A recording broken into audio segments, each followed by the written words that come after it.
மறைந்தும் மக்கள் மனங்களில் வாழ்ந்து கொண்டிருக்கும் கேப்டன் விஜயகாந்த் துயில் கொண்டிருக்கும் கோயம்பேடு நினைவிடத்திற்கு தமிழ்நாடு மட்டுமல்லாது பல்வேறு மாநிலங்களிலிருந்தும் இலங்கை மற்றும் பல்வேறு நாடுகளில் இருக்கக்கூடிய தமிழர்களும் பொதுமக்களும் அஞ்சலி செலுத்திய வண்ணம் உள்ளனர். காலை 8 மணி தொடங்கி இரவு 8 மணி வரையிலும் மக்கள் வரிசையாக நின்று பூக்கள் மற்றும் பல்வேறு பூஜை பொருட்களை கொண்டு வழிபட்டு வருகின்றனர். வரக்கூடிய மக்களில் பெரும்பாலானவர்கள் அவரை ஒரு தெய்வமாக பார்க்கின்றனர். விஜயகாந்த் ஏராளமான மக்களுக்கு பல்வேறு விதமான உதவிகளை செய்துள்ளதால் அவரை கடவுளாகவே வணங்கிச் செல்வோர் அதிகம். குழந்தைகளோடு வந்து அவரை வழிபட்டு செல்லும் அஞ்சலி செலுத்தும் பொதுமக்களின் எண்ணிக்கை நாளுக்கு நாள் அதிகரித்து கொண்டே இருக்கிறது.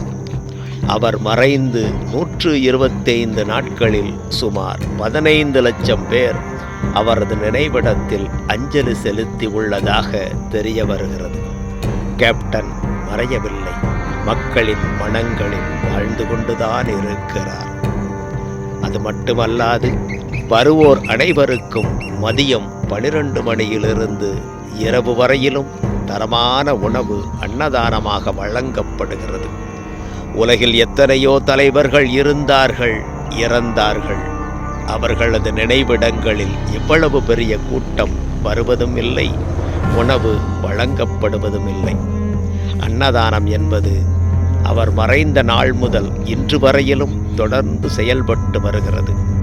வாழும் போதெல்லாம் வள்ளலாக பிறருக்கு கொடுத்து கொடுத்து வாழ்ந்த வள்ளல் பெருமக்களின் நினைவிடத்தில் அன்னதானம் வழங்கப்பட்டு கொண்டே இருக்கும் என்று பிரேமலதா விஜயகாந்த் அவர்கள் அறிவித்திருக்கிறார்.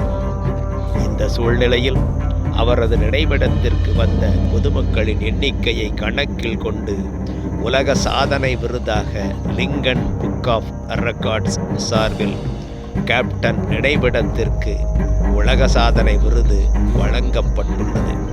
சாதனையாளராக வாழ்ந்தது மட்டுமல்ல, மறைந்தாலும் கேப்டனின் சாதனைகள் தொடர்கிறது. மனிதனாக பிறப்போரெல்லாம் மனிதனாகவே மறைகிறார்கள். கேப்டன் மனிதனாக பிறந்து புனிதனாக மறைந்திருக்கிறார்.